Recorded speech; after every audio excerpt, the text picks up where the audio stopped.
Hey, everybody, it's Dr. Bill Davis here with Dr. Pat Lin. Dr. Pat, welcome back to the podcast. How you doing, Bill? Glad to be back. I'm excited to have you. One of my favorite people in upper cervical chiropractic, Dr. Pat Lin, absolute rock star down in Texas, has an incredible practice down there. Excited to talk with him today. He's got tons of great value for you. And I would love for you, Dr. Pat, just to introduce yourself to our audience for those of you that out there that may not know. Yeah, I'm Dr. Patrick Lin, here in North Austin, Texas. Graduated in 2011 from Palmer Davenport. Been in practice for 12 years. Awesome. And we've been working together a while now through UCM. I believe we were discussing before. You started with us in 2016, so 7 years working together on your practice. And talk a little bit about how the practice has grown in the past 7 years, just to give everybody an idea. We started with upper cervical marketing in 2016. I was in an 835 square foot building. Did about a little bit over 500K that year. And we just moved into our new building. We doubled the space. We're up to 1,600 now. We just did a little bit over $1 million last year, so we doubled the practice since we joined upper cervical marketing. And we went from 2 adjusting rooms with 3 doctors to 5 adjusting rooms with 4 doctors now. Nice. Awesome. So helping a lot more people in the community. And that's what it's all about, right? Just because that's when we talk about doubling an upper cervical practice, what that really means is doubling your impact on the community, right? Oh, yeah. Yep. Obviously, if I did it myself, it would be hard to see all these people. So it's really good hiring associates and training associates so we can help more people, for sure. Yeah, absolutely. So back, when we first started working together, I believe maybe it was just you and your wife that were the only docs in the office. Yep. My wife is just part-time. She does Monday and Thursday, so two days a week. And then we had an associate at that time, and we're trying to build that associate up. Yeah. So decided to join UC marketing and try to get more new patients and to, train the new doctor and get the doctor rolling and get them started. And yeah. And so, over the years, as you've built, kind of your associate systems, talk about that, like what has been some of the keys that you've found when it comes to, filling up that associate schedule and then bringing the next one on and continuing to develop them over the years. I believe the key is new patients, new patients, getting the associate trained on marketing, not just, UC marketing, but external marketing and doing events. And then I think the key, what I've learned is doing the one-on-one meetings. I do one-on-one meetings with my associates. I have 2 associates now, and I meet with them each week, do about 30 minutes, and make sure that they're accountable. We have a great associate manual and we have a great associate accountability sheet. So the associate brings that accountability sheet every week and we go through it and make sure they're hitting their goals. So we always have them set goals and make sure they're hitting their goals with those accountability sheets. And I think the weekly meetings are fantastic. I get to, get into their brain a little bit and see where they're at, and where the headspace is at, and make sure that they're on track to where they want to go. Right. Yeah, absolutely. And the other thing I know that's happened over the years is just building out your team too, right? Having more CAs, more support staff in the office. Yeah. So what have you found as far as developing the people within the support team to really support all the doctors, make sure everybody's being taken well care of in the practice? I think the key is training. So we do CA trainings. So we hire CAs, we train them, and make sure that they're trained up and they are on the same page. Every single CA. We have our lead CA do the trainings every week, and we go over objection handling and any kind of systems from day one, day two to regular adjustments. So I think training is the key, and make sure everybody in the office is on the same page. We have office meetings every week, and then we want to make sure that doctors, the associates, and the CAs are on the same page with every single patient. And I think that's a really, the big key to having a efficient and functioning office. Yeah, and so you mentioned your lead CA. I believe it's your new patient coordinator, right? Is that Yeah. that's yep. And so talk about that role for anybody out there maybe that doesn't have a new patient coordinator within their practice. Talk about what that role is focused on, maybe some of the KPIs or some of the things that are really important related to that role. Yeah, obviously, new patient coordinator KPIs bringing in new patients, from answering the phone with the new patient and to having the patient come in, greeting the new patient, to giving the patient a tour, and going through day one with them, from new patient paperwork, and all the way to day two, they're still, with the new patient. So it's just, having them from day one on the phone to all the way, even through the treatment plan, they're with them. Yes. Yeah, it's really a crucial role. I've found, at a certain level, when you have a practice that has grown to a certain point, especially when you have associates, a new patient coordinator is a crucial role, because those new patients have to be taken care of. Like you said, you got to get new patients in the door consistently. And if you have one person on the team that really is their whole role, right? Their whole role is focused on new patients. Yep. You'll take much better care of patients than if that's just one part of a CA's role with everything else they have to do, right? Yeah. And I think your training has really helped with that too, with the upper cervical marketing and the hope and healing solutions, and keeping them on track with, when they talk to the patient, to scheduling to patient, to starting their treatment plan. And we recently started doing a 30-minute webinars, and that's been really helpful with that too as well. So yeah, absolutely. And it's yeah, really important that, like you were saying, that you have that consistent training, right? I mean, we do that for our clients, where we do our practice growth workshops, and it's about just reminding CAs over and over and over, right? Like what they should be doing, right? I feel like they need to hear it 8 times. Right. Yeah, it's sometimes it's just, you just need to hear it from somebody else, right? Yeah. It's part of that kind of that slipping and checking, right? Like BJ Palmer talked about, right? Like when you're at some point, you're going to kind of start slipping, right? Yeah. You have to have a check to bring you back. You have to bring back to what the goal is, right? What's the big why behind what, why are we answering the phone, right? Like when we got a new patient on the phone, what is the big why behind that, why that person's calling, right? And to not lose that perspective. And just so be finding, certain things to make it perfect. Yeah. Exactly. And so that's I'm glad you mentioned that. So talk about more about that. Like what I'm hearing you say with that is making sure that you're continually improving your systems, right? Yeah. That you're tweaking those systems to get them more and more closer and closer to perfect, right? So how do you do that? What are some ways that you really do that with the team? I think it comes down to just training every week and being consistent with it. Practice makes perfect, right? It's like any other football player, basketball player. You practice to make it perfect. And we role play in our office. We have our CA practice and role play. A new patient coming in, practice how to answer a phone call with a new patient.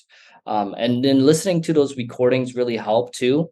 So we do one recording a week. We listen to the recordings from the UC marketing, and making sure that, everybody hits the points with the new patients. Yeah, absolutely. And that's something that I've found to be really, really helpful with practices over the last few years, is getting those call recordings, right? Yeah. And it's something that it's funny because at first practices are resistant to it, right? A lot of times we'll find that, hey, we'll tell people, hey, we're going to be recording all your new patient phone calls for you. Yeah. And they're like, oh, really? Oh, okay. And it's almost like you don't want to know, right? You don't want to know, but you just want to assume that it's good. Yeah. Right? No, we love it because it's a great training opportunity. And like you said, it just helps me find, our CAs and just make it perfect.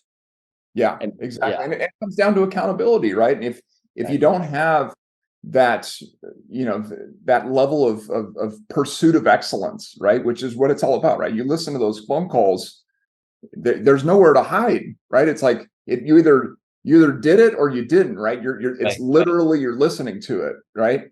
And so, I mean, if there's no better way to actually evaluate a system than to see it in action. Exactly. And even my new patient coordinator, she's fantastic on the phone. She's been really good. And even on the last webinar, we picked out a couple things that we needed to improve on. We can always improve on stuff. Yeah. So it's really helpful. Yeah. Absolutely. Yeah. And so let's talk about, moving offices. As you mentioned, that's been a recent thing that you guys did. You basically doubled your capacity, right? You doubled your space. Which has allowed you to grow. So talk about that. Talk about the decision. Talk about kind of what went into that process of finding the right space and moving and all of that went into it, because that obviously that was a big decision. Yeah, it was kind of a challenge for me because I really wanted to hit 100 million collections in the 835 square foot office. We had 2 adjusting rooms, 3 doctors. And it was just like, you got to have good systems and you have to be efficient with that space. I mean, we used every single square foot of that area. So we wanted to move. We bought the building because we knew we were going to move. We wanted to expand. We wanted to have more associates and develop more associates and train more associates. So we bought that building and land about 3 years ago. And it took 3 years, 2 years for permits and everything, and then another year to do the remodeling building. So we didn't expect it to go that long, but with Austin, growing so fast, there's a lot more regulations now. But yeah, it was a challenge for us. It was like, let's see if we could do 1 million in that 835 square foot, and we did. We hit it last year. That was our goal, and we crushed it. And now we just want to do more, help more people and make more money and have fun. That's our model. So hoping to hit 1.5 this year. We added another associate. So having the space is great, but we're efficient with the space too. We double the space, but we use every single room, and just no wasted space. So that's what I like about this new office. Yeah, absolutely. So as you mentioned there, anytime you're doing construction, it's like, it'll usually take twice as long and cost twice as much, right? Exactly. Yep. That's kind of how it works. So but you find, like you said, you hit that goal, and that's amazing too. I mean, 800 square foot office did $1 million in collections in that little space. Yeah. And now moved into a bigger space, and immediately you're seeing that, the impact of that bigger space, huh? Right. Yeah, definitely. Yeah. Yeah. So I mean, obviously you already had really solid systems in order to see so many people in such a small space. So did you just essentially double your systems? Did you expand, did you have to do anything new with the new space? What were some of the things that you had to apply with a larger space? I think we just had to retrain a few systems. People, when patients come in and check in and check out. So we have a one check-in, check-out system now. It's not just check-in and then I get adjusted and check out. So when the patient comes in, they do the check-in, check-out at the same time, they get adjusted and they leave. Yeah. So we implemented that new system with this, more CAs and more doctors. We went from 4 waiting room chairs to 8 now. And so just changing a few things, but still making it efficient. And we still train on, how to check in, check out patients and when a new patient comes in. So we have a new patient station now in our new reception area, where the new patient coordinator greets the new patient, and takes care of the new patient from day 1 and day 2. So we have a specific location for that, the new patient system. Gotcha. So a specific place that they go if they're a new patient. Mm-hmm. Yep. New patient coordinator, and then the existing patients kind of flow through a different part of the practice. Part of the reception desk. Yes. Yeah. So that was new, because in our old office, it was like everything was done at one location, Right. because we didn't have the space. Yeah. Sure. Yeah. Sure. Yeah, and that's really a great way to do it too. Like, if you can have kind of two different flows of how people move through the practice, right? Because Yep. existing patients are going to move through the practice in a much different way than a new patient is, Yeah, right? And so, yeah, if you've thought that through, and docs out there, if you're listening to this, if you've never thought that through, that should be something that you think through, because it can make a huge difference in your efficiency, right? Oh yeah, definitely. Because on day 2s, what we do with day 2s, we schedule out the whole treatment plan. So Yeah. that takes a little more time, and we have our new patient coordinators schedule the whole treatment plan out for them. So we don't want to jam up the regular patients, when they check in and check out. So we have a specific location and process and to do that. Yeah. Yeah, and again, like, I mean, I would say as soon as you can have two CAs, you should really have one of them really focus in on new patients and the other one Yes. focus on existing patients, right? Exactly. Yep. Because it's just, they're two completely different, focuses and skill sets, really, and just and a lot of times even different personality types will fit better in those roles. So Yeah, exactly. So, let's talk more about, the growth of the practice over time and adding the associates, and, just any other challenges you've had, and maybe kind of what's next. What do you see as some of those next challenges, those next things? And you got the bigger space now, you got the associates. So what do you see, going forward in the next few years? It's crazy because I just moved into a new space and I'm already thinking about expanding. Right now we're good with but once my second associate hits that, 150 a week, my current my senior associate, she's seeing 166. That was her best week, and she's been with us for almost a year now. So now it's like, hey, the reception area is going to have more people. So I'm thinking about already expanding to make it a bigger reception area, but which is great because we bought the space, we bought the building, we bought it within mind of expanding if we need more reception waiting room area or more adjusting room. So I'm already thinking ahead in the next year or two of expanding the reception area and maybe adding one more adjusting room. That's awesome. Yeah. And that's another really important thing to be thinking about, right? We'll always be thinking about what's next. Yeah. Right. There always is a next stage of growth. Yes. And if you get stagnant, if you get complacent and where you are, you don't grow. You'll in fact usually go backwards. Right. Right. Yeah. Yeah. So that's in next year or two. My second associate hit 150, then we'll probably add another associate within the next year. Yeah. And so you think in your current space you can have 4 or 5 doctors in there with yep. It'll be 5 doctors. Yep, with the 3 associates. Yeah. Awesome. Yep. So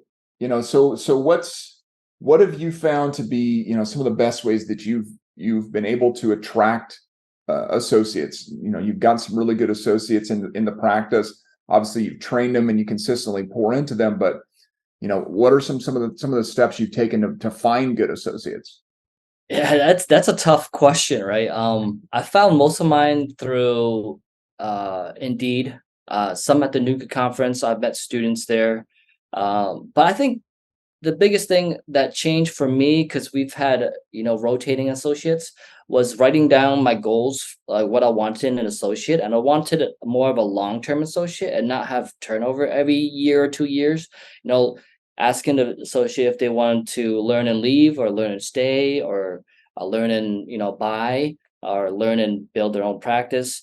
So I wanted to write down what I wanted in an associate and then make sure that I match those things with, when I'm hiring associates, and if our goals don't match, then I don't hire. So Yeah. yeah, And that's really crucial too, because there's lots of different associate relationships that you can have, like you just mentioned, right? The learn and leave, the learn and stay, learn and buy, like those are completely different tracks, yeah, right? Really. And so if you don't already have that in mind when you go to look for them, and even when you're advertising for it, right, or you're talking to people about it, you've got to have that clear picture in your mind before you ever talk with them. right. Yeah, my first 5 associates they were, wanting to learn and leave, Yeah. and it just takes Nuga's a hard technique, and it takes me a long time to teach them Nuga. And Right.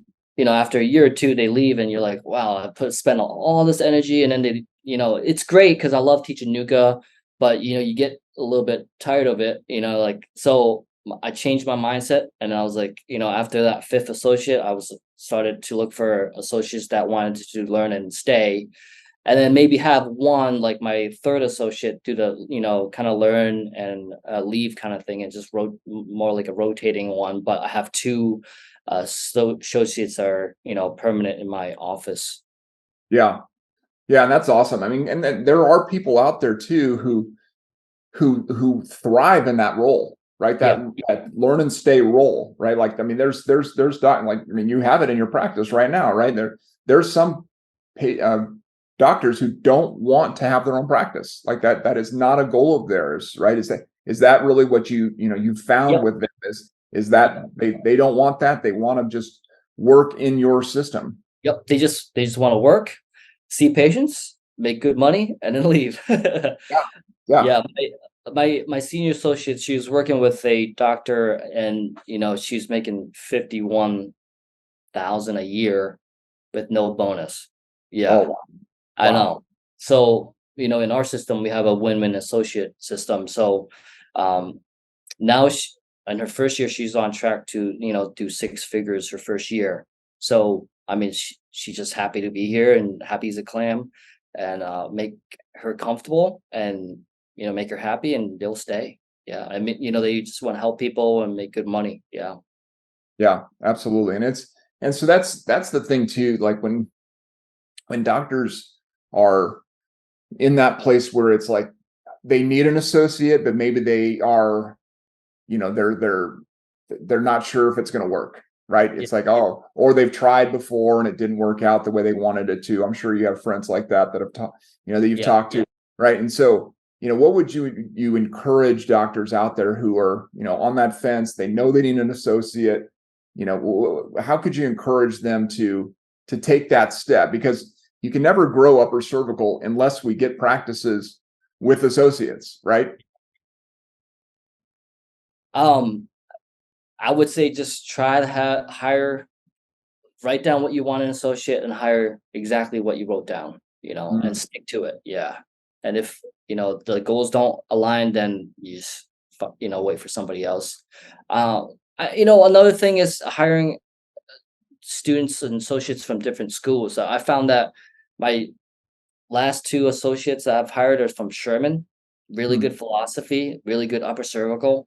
And I found them to have, awesome philosophy and better doctors, than my associates that I've hired from Parker, So I would recommend looking at, Sherman and Life and Palmer.